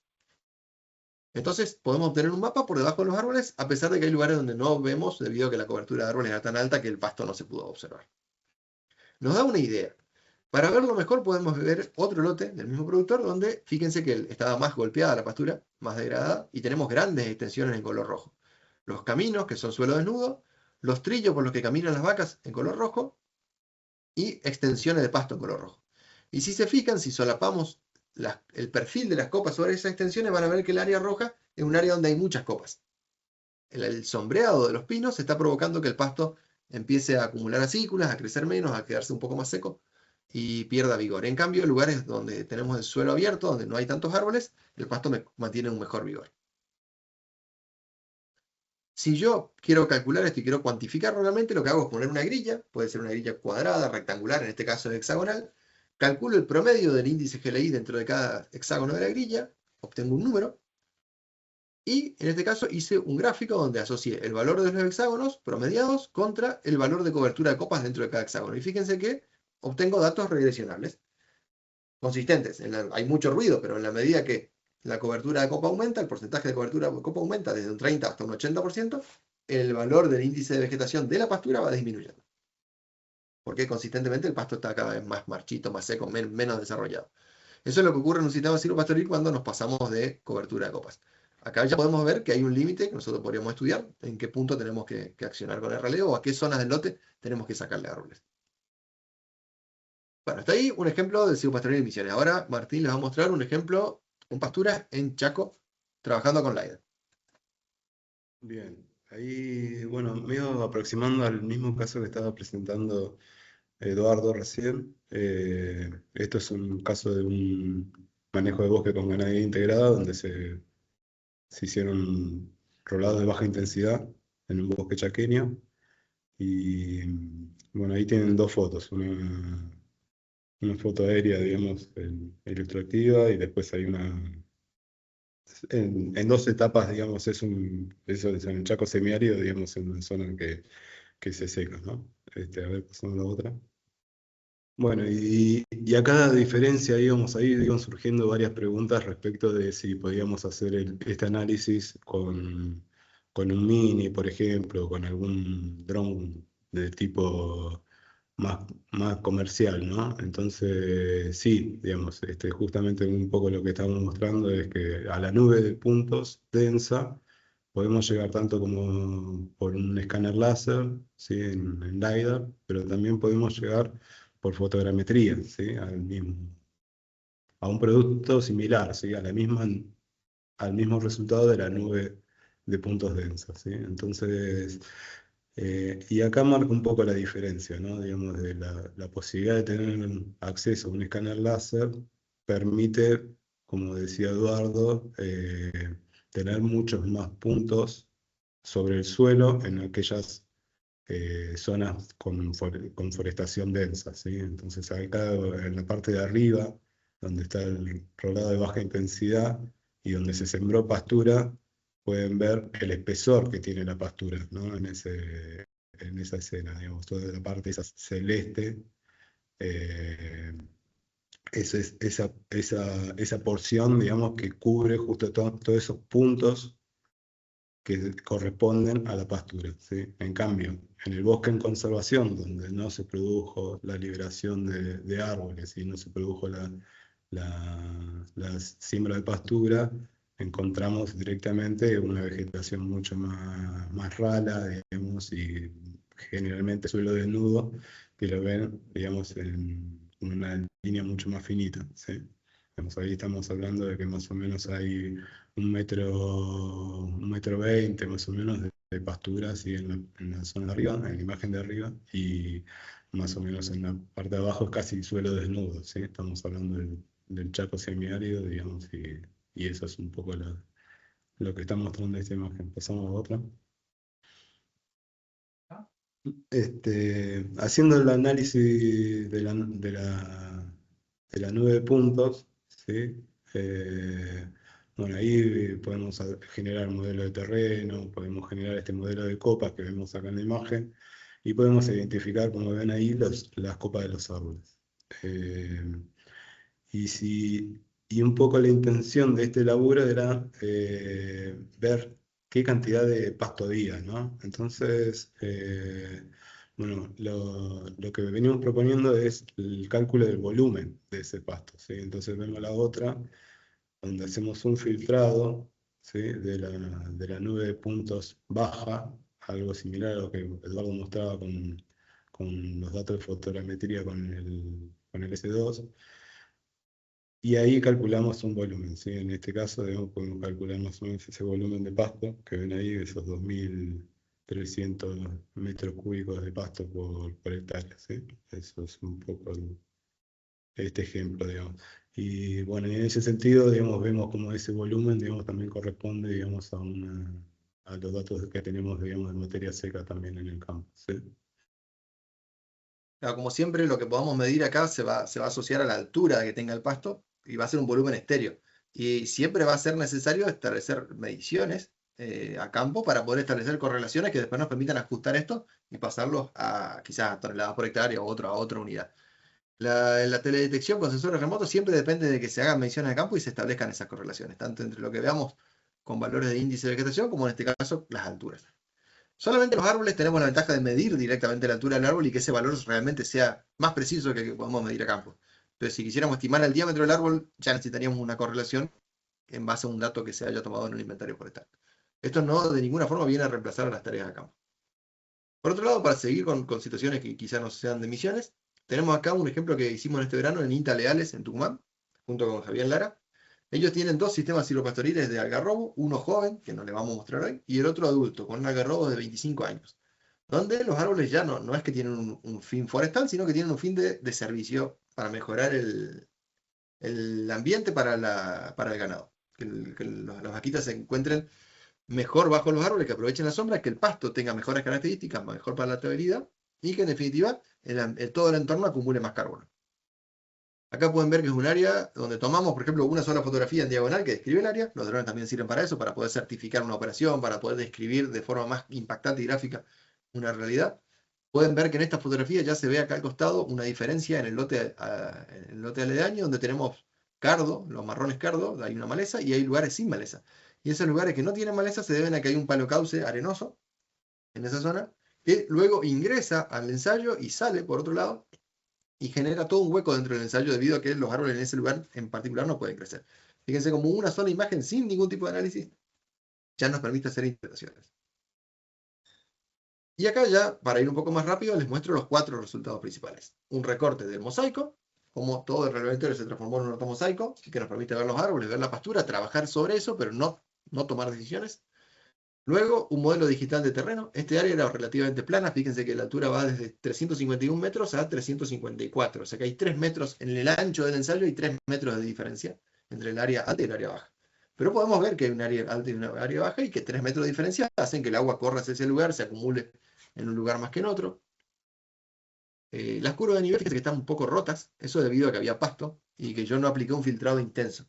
Yo puedo regular el nivel de filtrado en el análisis para obtener curvas más realistas que describan realmente el relieve del terreno, que en este caso al tener pasto es un relieve un poco heterogéneo, o si quiero restar ese relieve del pasto que no se puede eliminar totalmente, puedo empezar a filtrar las curvas, filtrar el DEM, hasta obtener curvas bastante teóricas, que quizás no representan también la realidad del terreno. Todo depende del objetivo. Un agrimensor muchas veces está buscando tener suelo totalmente descubierto y curvas realistas porque necesita describir el microrrelieve del terreno. En cambio, un agrónomo necesita curvas más simplificadas porque quizás luego tiene que trasladarla al terreno mediante un trabajo con estacas o con un tractor para hacer un liño y no necesita curvas quebradas como estas. En ese caso habría que hacer el análisis cambiando los valores de simplificación para obtener algo más teórico. Luego pueden ver el modelo de altura de copas. Fíjense que hay árboles bastante más rojos que otros porque son bastante más altos. Y el conteo de copas. Pueden ver un ápice, un punto en prácticamente cada árbol. Esto siempre implica errores. Esto se hace moviendo una ventana virtual que recorre en la escena y que en cada momento determina cuál es el punto más alto disponible en esa ventana. Y esa ventana tiene un cierto diámetro. Entonces, si yo en un área de 6 metros de radio obtengo, 6 por 6 serían 12, en 12 metros de diámetro obtengo un punto alto, ese va a ser el punto del árbol elegido y va a quedar marcado. Si yo tenía 4 árboles chiquititos en ese área, solo voy a marcar el árbol más alto. Entonces puedo obtener subdetección. En cambio, si yo achico la ventana, como hice en este caso, y la bajé a creo que a 6 metros de diámetro, y recorro la escena, es probable que pueda encontrar todos los ápices, pero también es probable que en una copa muy grande, como en este caso que ven acá, es muy chiquitita, pueda encontrar 2 ápices juntos en la misma copa. Siempre el conteo de árboles tiene falso negativo y falso positivo, si es algo con lo que hay que vivir, hay que buscar el punto óptimo, pero no se puede conocer la densidad real. Lo que sí, para cada punto, conozco la altura. Y esas son las alturas de los árboles obtenidas de forma automática. Y abajo pueden ver la cobertura de copas de este lote, que es del 54%. Pueden ver cómo acorté a 2 metros de altura toda la vegetación y esa es la sección de las copas.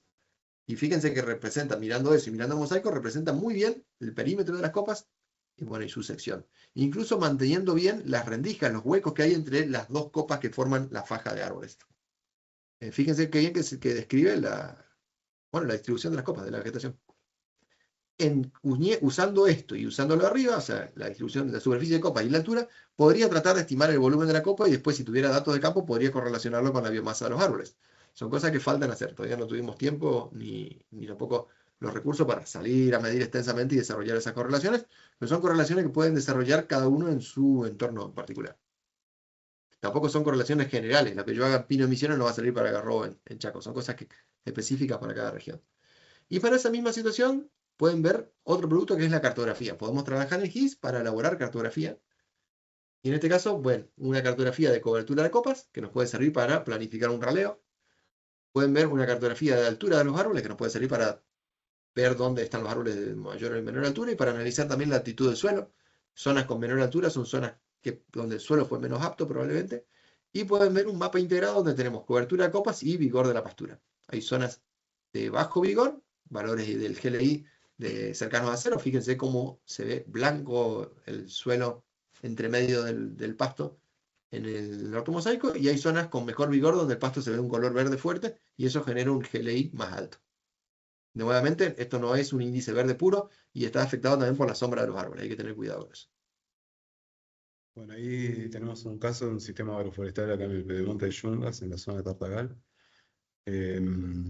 Acá sí hecho con fotogrametría con un S2, ¿sí? Un S2, que podría ser lo mismo con un Mini, digamos, eso, ahí había unas preguntas al respecto, digamos, esto se puede llegar a lograr. Ahí pasamos a la otra. Fíjense que tienen un relieve quebrado, tienen bosque nativo, tienen un área de un cultivo que no sé si será tabaco u otra cosa, tienen bananas, tienen liños en un sentido, liños en otro, áreas abandonadas. Hay un surtido de situaciones diferentes que queremos analizar y lo estamos pudiendo ver en una única imagen. Bueno, de hecho, esta posibilidad, ¿no? Digamos, de que teníamos en un momento de mirar con el Google Earth este tipo de imágenes, acercarnos un poco más, pero ni siquiera animarnos a identificar árboles, ¿no? En un momento nos encontramos con esas limitantes, y no solamente con eso, sino con la limitante temporal, digamos. Acá en especial en las yungas, digamos, muchas veces está muy nublado y por bastante periodo, digamos, y estamos hablando muchas veces de ese periodo donde mayor crecimiento de actividad fotosintética hay, digamos, que es en el verano. Entonces, en ese sentido, digamos, la posibilidad de acceder a una imagen de dron, eso nos permitió, digamos, hacer otro tipo de alcance, digamos, otro tipo de análisis en este tipo de situaciones, digamos, en lo temporal también. No es solamente tener un detalle en la escala espacial, sino en la escala temporal, ¿sí? Y ahí respondiendo un poco a las preguntas, digamos, sí, se puede hacer con un mini, digamos, pues se puede o con un NER o con algún equipo más de la gama comercial. Y una de las limitantes muchas veces, que ahí había otra pregunta asociada a eso, era el tema de la planificación, ¿no? Y yo últimamente, con el tema de la planificación del vuelo, algunos vuelos los termino haciendo manuales, digamos, ¿sí? Es una habilidad que algunos colegas me invitaron a explorar, y la verdad que es muy interesante, digamos, la posibilidad de ir a un lugar, levantar el dron y hacer un vuelo manual, digamos, tomando en automático las imágenes y ir coincidiendo más o menos cuando uno tiene un poco de experiencia, digamos, distancia entre línea y línea. Y eso a uno le da la posibilidad de muchas veces estar sin conexión de internet, y poder llegar a hacer la planificación igual, digamos, o hacer el vuelo igual, tomar las imágenes. Muchas veces uno no tiene la dimensionalidad entera del predio, el mismo productor o el mismo usuario de las imágenes le está diciendo, bueno, yo el área más o menos llega hasta aquel árbol, hasta aquel otro árbol, o hasta aquel poste, y entonces uno puede llegar a estar levantando este vuelo. De hecho está hecho de esa manera. Si ahí ven un ortomosaico, digamos que está hecho con un vuelo manual. Si me pasas la otra. Ujú. Ahí ven el modelo de elevación. La verdad que en la parte central el modelo está muy bien, pero bueno, también como está como fotogrametría, y van a ver una parte roja como el costado del arroyo. Eso está errado, sí, eso es que la copa de los árboles han marcado alturas máximas, digamos, porque Sí. la Si nos, fotogrametría no tiene. si nos fijamos no- acá, eso es bosque muy denso y la fotometría no permitió ver el suelo debajo de ese bosque. Y entonces al clasificar el terreno y no haber puntos por debajo, en la clasificación del terreno copia la vegetación como si fuera terreno. Es la principal limitante que tiene la fotometría en estos lugares, vegetación densa y relieve quebrado. Y después, si ven a la izquierda, digamos, la parte azul, que no es correspondiente al arroyo, digamos, en realidad es un cerro, y ahí estaríamos como en el borde del mosaico, digamos, y la verdad que también ahí eso es una parte errada del modelo, ¿no? Entonces, bueno, tener este tipo de salvedades, ¿no? A la hora de, acá no usamos ni puntos de control, ¿sí? Esto es todo relativo, ni, ni LIDAR, ¿sí? Ni un escaneo láser. Entonces, pero de alguna manera podemos llegar a un producto similar, ¿sí? Con un costo mucho más bajo, ¿sí? Estamos hablando en este caso se usaba un S2, podemos identificar árboles, ¿sí? Como están ahí. Eh, También, bueno, con la salvedad esta, que esto es un bosque nativo, entonces muchas veces, como decía Eduardo, además de tomar el punto máximo, el algoritmo de alguna manera que identifica los árboles está como seteado para pinos, para coníferas. Entonces, en caso de frondosas, digamos, de especies de bosque nativo, en este caso de yungas, muchas veces un árbol tiene tres árboles dentro del modelo, ¿no? Digamos, entonces, bueno, tiene sus errores, por así decirlo. Pero la verdad que funciona bastante bien, y es bastante interesante este tipo de productos, digamos, primero de altura, que era algo que a nosotros, vuelvo a lo mismo, hace 7 años, digamos, era como un gran problema. Podíamos medir, no sé si 20 alturas, pero eran más o menos, no sé, 70, 80 alturas por jornada, ¿sí? De árboles. Con esto medimos eh, más de 100 alturas por cada árbol, ¿sí? Entonces, obtenemos este modelo, digamos, de censado, digamos, de una superficie. Y eso nos permite, bueno, tener estos modelos mucho más aproximados y reales de las distribuciones de altura, como vemos ahí a la derecha. La posibilidad de conteo mucho más rápido de los árboles. Y algo que en este caso, digamos, de este sistema agroforestal, que participa de un proyecto que promueve la actividad agroforestal acá en el norte, eh, una cuestión muy interesante es la posibilidad de cálculo de coberturas, ¿sí? A distintos tipos de alturas. Entonces, por ejemplo, ahí tomamos toda la parte baja, ¿sí?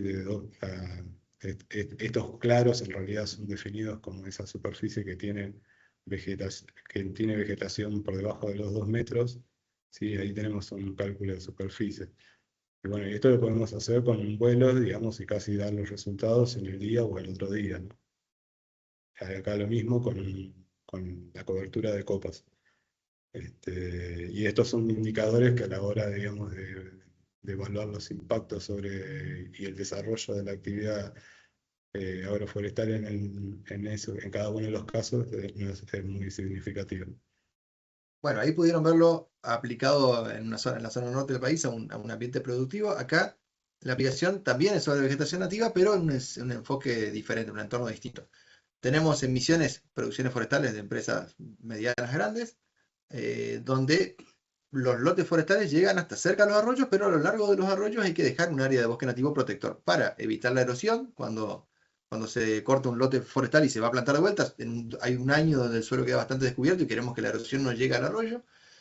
También para generar un corredor para la fauna, para mantener cierta diversidad para las especies vegetales, generar un semillero, conservación genética. Los bosques protectores tienen su función y si podemos mantener una matriz de bosques protectores conectados, podemos mantener toda la biodiversidad de la región a pesar de estar haciendo cultivos, cultivos o actividad forestal en las zonas más productivas, en las zonas más aptas. Lo mismo pasa en el Chaco con las fajas de bosque protectores que se dejan en las zonas agrícolas. Pero en este caso tenemos un problema. Acá los bosques protectores están invadidos por pinos.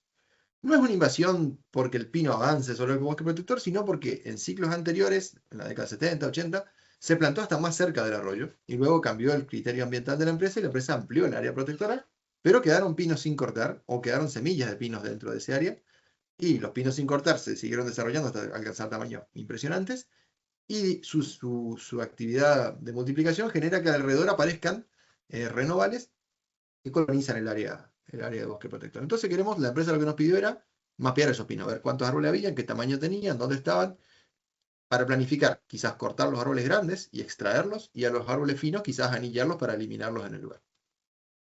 Recuerden que son pinos exóticos. En este caso esto se presentó hace una semana en las jornadas forestales de Dorado, fue un trabajo en conjunto entre INTA y la empresa Lipsia. Pueden ver, por ejemplo, 2 lotes de pinos cosechados, ya listos para plantar o recién plantados, un área de bosque protector y gran cantidad de pinos a lo largo del arroyo, prácticamente dentro del agua. Pinos realmente de 35 metros de altura, muy grandes. ¿Cómo hicimos ahí? Bueno, hicimos vuelos durante 2 días con un Air 2S y con un Mini 1, porque yo empecé en el 2020 con un Mini 1 realmente, y pude hacer lo mismo que les estoy mostrando con el Mini, no hay ningún problema. Hay gente que comentó, recién preguntó eso, se puede trabajar con Mini, no hay inconvenientes. Simplemente rinde menos el trabajo a campo, por eso trato de usar el Air 2S siempre que puedo y el Mini como backup cuando tengo algún problema. No volamos toda la superficie porque eran muchas hectáreas, lo que sí hicimos fue volar a lo largo de los arroyos, hacer planes de vuelo que cubran la superficie de bosque protector, por eso hicimos 24 planes de vuelo diferentes, solapados entre sí. Y manual, acá tuvimos que trabajar bastante a mano, el sistema automatizado no resuelve todo. Procesamos la información, generamos los productos, pero tuvimos que delimitar los bosques protectores manualmente, haciendo teledetección de los bordes, restitución, por un lado. Por otro lado, como pueden ver acá a la derecha, las áreas abiertas donde no hay árboles de bosque nativo y sí hay bambusias, tacuaras. Acá suele ocurrir que en áreas muy degradadas el bosque nativo no tiene árboles, sino que tiene una vegetación herbácea baja, que es bambú, que ocupa todo el lugar y que no deja que el bosque se recupere. Bueno, hay extensiones así. Esas extensiones las mapeamos como áreas abiertas, de la misma forma que Martín mostró en el ejemplo anterior, que la chacra del productor era un área abierta. Todas las áreas abiertas están mapeadas. Donde sí hay vegetación, pudimos mapear la altura de los árboles. La vegetación nativa tiene alturas intermedias, los pinos tienen alturas muy grandes. Están entre 25 y 30 metros, fíjense cómo están mapeadas las alturas de los árboles. Sobre cada árbol tuvimos que poner manualmente un punto en cada ápice, eso no me salvé de hacerlo a mano. Pero los puntos, luego de haberlos puestos, tomaron la elevación del modelo de altura de copas y pasaron a tener, en este caso, una simbología asociada a su altura. Entonces podemos ver que hay zonas con árboles de 30 a 40 metros, hay zonas con árboles de 20 a 30 metros y hay zonas con árboles de 3 a 10 metros. Donde hay árboles de 20 a 40 metros, conviene ir a cosechar esos árboles. Habrá que ver cómo con esa información planificar una intervención donde se entre con motosierra y con cables se saquen esos árboles, porque tienen un valor y porque además ese valor puede ayudar a subsidiar las otras tareas que hay que hacer en el lugar. En cambio, donde hay de 3 a 10 metros, lo que hay que hacer es entrar con motosierra o machete, a cortar los árboles y dejarlos caídos ahí.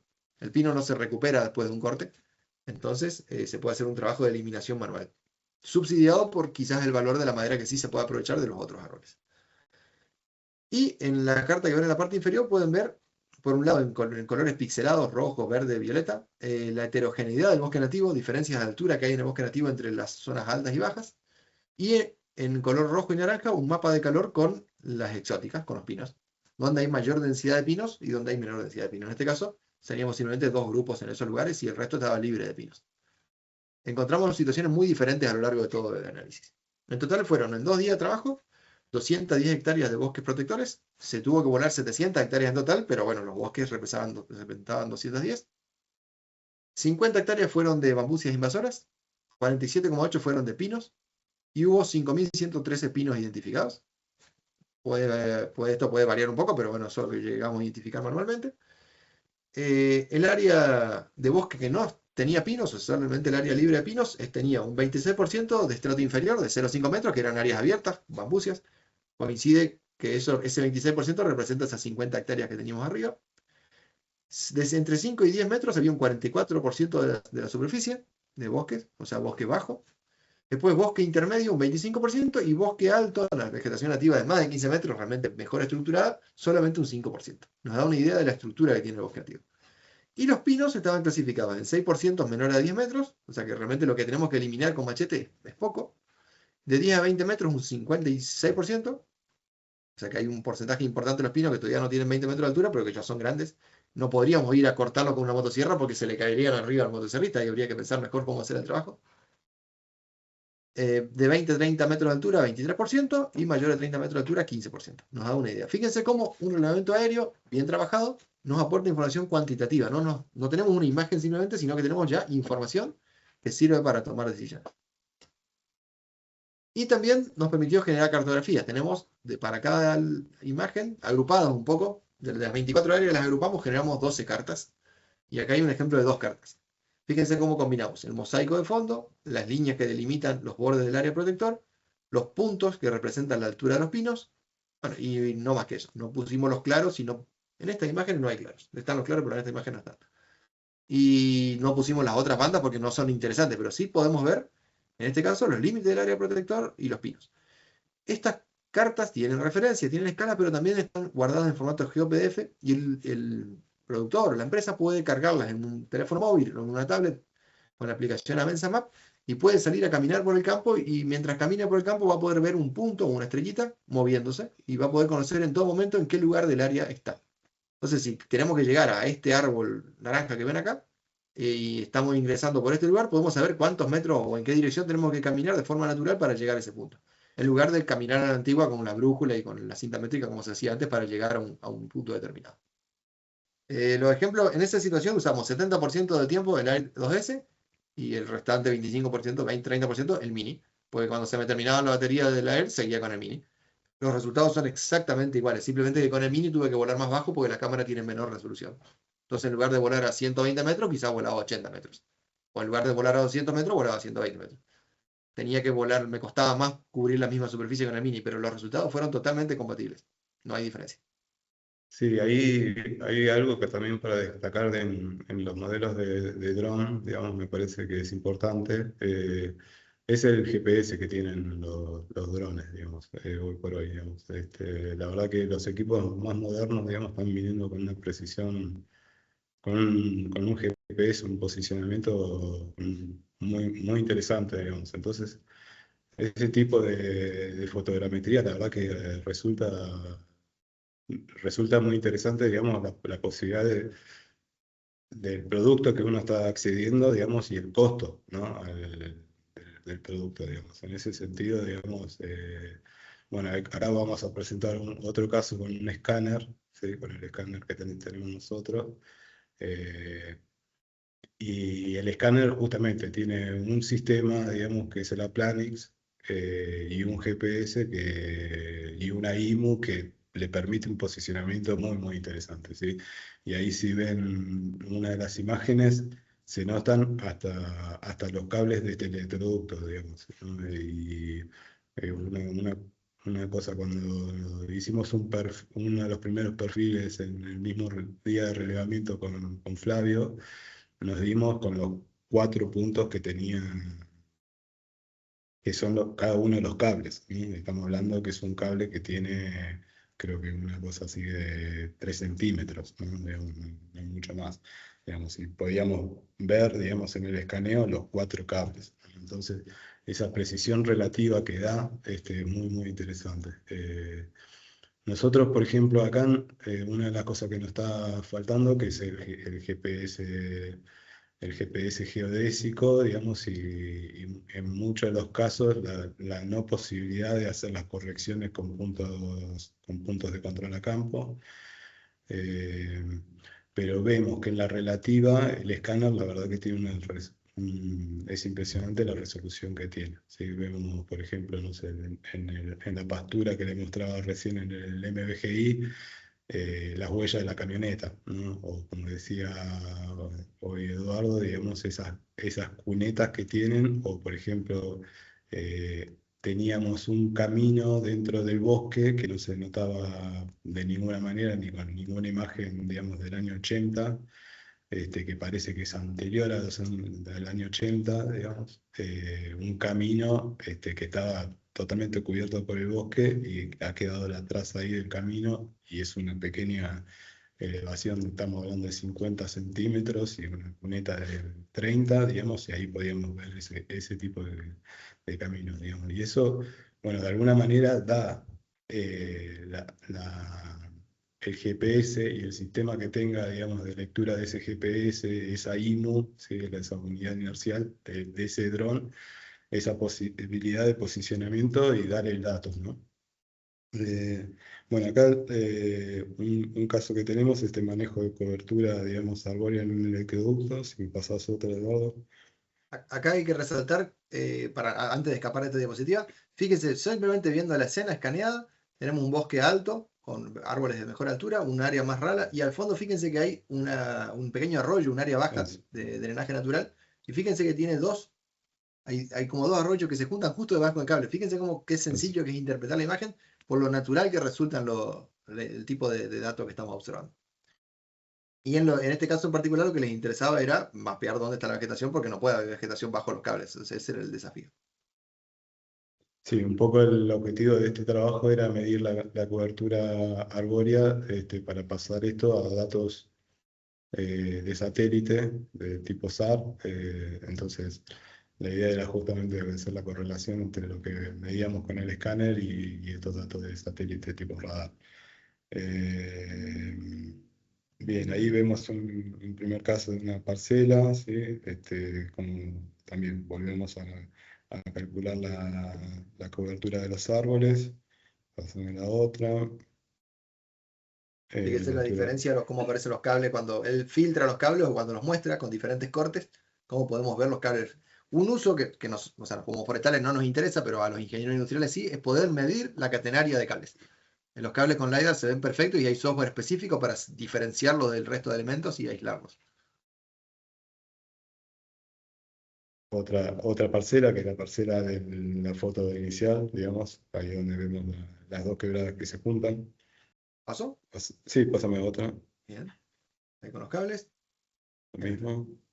Y la posibilidad de armar estos histogramas, ¿no? Digamos, con la, no con una altura de árbol, sino con un montón de altura de árboles. Estamos hablando de cientos o miles de alturas de árboles por cada uno de los individuos, digamos. Entonces, bueno, la posibilidad de marcar esta frecuencia y acá estos 2 casos, digamos, con 2 tipos de vegetación, ¿no? Una en la parcela 2 con mucha más abundancia de vegetación alta y la parcela 1 con mucho menos vegetación alta. ¿Sí? Y siguiendo con lo que son ejemplos LiDAR, acá vamos a analizar también un ejemplo forestal con el mismo espíritu que mostraba él. Este ejemplo no lo tengo completo. Acá lo que hicimos fue probar la diferencia entre LiDAR y fotogrametría, pero por la extensión de la charla no lo puse completo. Pero hicimos un vuelo fotogramétrico con un Air 2S con punto de control y luego hicimos un vuelo LiDAR aprovechando la misma base GPS. Entonces están exactamente igual ubicados. Comparamos la penetración que tiene el LiDAR contra la capacidad que tiene la fotogrametría. En esta situación donde los pinos realmente están densos, este es un sitio sin relevo, con alta densidad, la fotogrametría falla. No ve el suelo prácticamente en ningún lugar por debajo de los árboles y la estimación del terreno falla. Cuando falla la estimación del terreno, también falla la estimación de la altura de los árboles, porque el terreno sube y se acopla a las copas, y los árboles de 15 metros de altura nos indican 5, árboles de 5 nos indican 0. O sea, la fotogrametría funciona si podemos ver el suelo. Funciona en un silo pastoril, funciona en un agroforestal, en cortinas, en un cultivo, funcionará en una plantación de olivo, en una plantación de vid, siempre que podamos ver el suelo entre la vegetación. Cuando no podemos ver el suelo porque es bosque nativo o bosque implantado muy denso, no es una alternativa viable y en esos casos es importante contar con un sensor LiDAR. En este caso teníamos, si vemos la historia del lote, en 2006 se hizo una talarraza del lote, fíjense cómo el lote tiene un área de drenaje incluida dentro de la plantación forestal, y hay una plantación forestal adulta en la parte superior en 2006 y una que ya estaba plantada con otra edad diferente. Y fíjense que acá hay un camino y acá hay un camino. Una vía, ¿cómo se llama? No una tractorera, un camino antiguo. Luego eso se plantó y fue creciendo. En 2016 vemos que se cosechó el área superior y el área inferior estaba bien plantado con alta densidad, creciendo. Esto es de Arauco, una papelera que colaboró con nosotros en este estudio. Acá incluso hay unos árboles de eucalipto porque había una casa antigua que quedó en ese lugar. 2006 el bosque creció. 2020 se volvió a cosechar. El área superior normalmente tiene otra edad, no se cosechó, pero todo el resto se cosechó nuevamente. Y fíjense que el camino que habíamos dibujado acá anteriormente, en 2020 ya no se había utilizado. En 2016 no se respetó, en 2020 no se utilizó. Es un camino que ya tiene 26, tiene 20 años de antigüedad bajo los árboles, totalmente abandonado. Y ahora en este momento, en 2025, fin del 2025, estaba el área con 5 años en la parte violeta, en la parte del sur, y 11 años en la parte verde del norte, creciendo nuevamente. Debido a la sequía fuerte que tuvimos en 2021, acá hay muchísima mortandad de los pinos y hay vegetación nativa. Entonces, la idea era analizar esto con el escáner y comparar a ver cómo eran los resultados. Esa es la vista general del lote. Lo que hicimos con el software UGCS de INTA, que INTA compró junto con los equipos LiDAR, fue planificar el vuelo. Fíjense que ahí, lo primero que se hace es delimitar el área de interés, decidir en qué dirección van las líneas de vuelo y siempre realizar una línea de vuelo que atraviesa las otras para que cuando tengamos todas las fajas escaneadas tengamos una faja que las corte a todas y que permita refinar el alineamiento vertical entre una y otra faja. Eso ayuda a reducir errores. Y al final del vuelo y al inicio del vuelo hay una figura en 8 que tiene que hacer el dron para calibrar la unidad inercial interna. De ahí. Entonces esas son una figura de calibración, un vuelo, una faja que corta y otra figura de calibración y aterriza. Estos fueron 20 minutos, volando 10 metros por segundo, 70 metros de altura de vuelo, 50% de solape lateral, siempre hay que considerar algo de solape lateral igual para que los árboles estén escaneados con 2 líneas de vuelo diferentes, y 51 hectáreas en todo el relevamiento. Nos dio un resultado de 360 puntos por metro, que es una densidad de puntos altísima, inmanejable para las pobres computadoras con las que trabajamos. Después nosotros bajamos la densidad de puntos para poder hacer los análisis. Ahí ven el aspecto de la nube de puntos. Y acá ven la misma nube de puntos coloreada, cada faja con un color diferente para indicar qué puntos corresponden a una faja de escaneo y qué puntos corresponden a las fajas vecinas. Esto no tiene una utilidad práctica real, pero nos permite entender cada punto de dónde proviene, de dónde se generó. La misma nube de puntos coloreada por elevación, donde podemos ver en azul las zonas bajas del terreno, incluso con árboles bajos, y en rojo las zonas altas del terreno o zonas donde hay árboles altos. Esto es relieve más vegetación. Fíjense que ya se distingue que acá hay plantas de araucaria que están metidas entre los pinos como un remanente, que son más altas que los pinos. Un corte en un lugar, en este caso es un corte que arranca por acá, corta todo esto y pasa por acá, donde podemos ver eucaliptos del lote vecino, pinos bajos, pinos más altos, dos edades diferentes, y fíjense el perfil de las copas y los puntos que impactan en el suelo. Tenemos mucho menos impacto en el suelo que lo que mostraba Martín antes en bosque nativo. Eso porque los pinos son más densos que el bosque nativo de Chaco, y también yo volé a una altura y una velocidad diferente, y entonces tengo menor concentración de puntos en el suelo. Y abajo lo tienen coloreado no por altura, sino por número de retornos. En azul, en blanco los retornos únicos, lugares donde impactó el láser y volvió toda la energía al sensor, y en azul los primeros retornos y en rojo los segundos retornos, lugares donde el haz golpeó la hoja y generó un punto azul, y luego continuó y generó un punto rojo cerca del suelo. Fíjense cómo tener varios retornos es lo que nos permite tener puntos en el suelo a pesar de que estamos trabajando abajo de los árboles. Ahora, hay huecos. Fíjense que hay lugares donde no hay información. Esos huecos se interpolan. Teniendo puntos vecinos, se puede interpolar. Y gracias a ese proceso de interpolación obtenemos acá el modelo digital de terreno. Fíjense cómo tenemos en azul las zonas bajas del terreno, en rojo las zonas altas, sin el efecto de la vegetación, curvas de nivel, en este caso cada metro. Se puede ver cómo es un área de drenaje donde arranca un arroyo, es una zona de nacientes. Se pueden ver cómo hay zonas con mucha pendiente. Fíjense cómo tenemos 4 curvas agrupadas acá con un área muy estrecha, en una zona donde hay un barranco. Y fíjense cómo acá se intuye dentro del bosque el antiguo camino, que ya lleva 20 años abandonado y todavía se ve el perfil de ese antiguo camino, a pesar de que este modelo está suavizado. Los caminos principales se distinguen bien, se puede ver cómo la curva de nivel sufre un cambio en ese lugar donde está el camino, pero el camino antiguo se intuye todavía en el sombreado del modelo. En cambio, esto mismo, procesado con fotogrametría, no tenía ningún tipo de sentido. Las curvas no representaban la realidad porque no podían ver el suelo. Y acá pueden ver el modelo de altura de copas. Fíjense cómo el lote más adulto tiene colores rojos, el lote de eucalipto vecino tiene colores todavía más rojos, porque son árboles altos, y todo el área que tiene 5 años tiene un matiz entre amarillo y verde, porque son copas bajas, incluso con zonas de claros y de vegetación nativa, donde la forma de las copas cambia, porque son otras especies, son incluso más bajos los árboles, de 0 a 5 metros. Y si hago un corte transversal de esta nube de puntos LiDAR, arriba pueden ver cómo el modelo de superficie, que es el que copia las copas, en color verde copia todos los ápices. Y en algunos lugares cae hasta el suelo debido a que son claros y la superficie representa el suelo. Tenemos los puntos en gris y por debajo tenemos la estimación del terreno que va uniendo todos los puntos del terreno y donde no hay un punto de terreno, interpola. Fíjense cómo representa en este corte el terreno con algunos lugares más bajos, otros más altos. En cambio, el mismo relevamiento realizado con fotogrametría que lo tienen abajo, tiene el mismo perfil superior.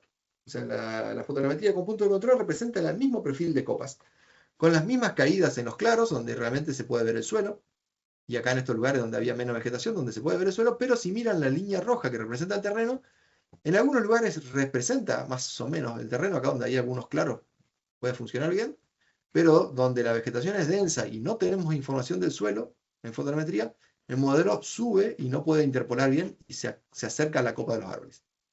Quizás del terreno pasa a 3-4 metros de altura, el terreno virtual que estamos modelando, y acá ya es agresivo como sube y se acopla a la parte baja de las copas.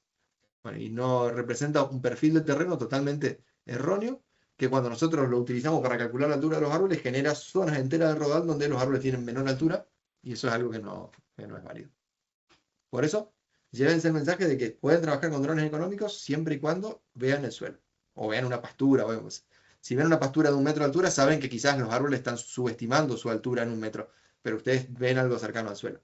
En cambio, si van a trabajar en selva, en bosques densos, en zonas muy quebradas con bosque denso, la fotogrametría no va a funcionar tan bien como en cultivos o en forestaciones donde se vea el suelo. Bueno, y como recomendación general, tengan en cuenta que si tienen un dron, tienen la capacidad para generar información.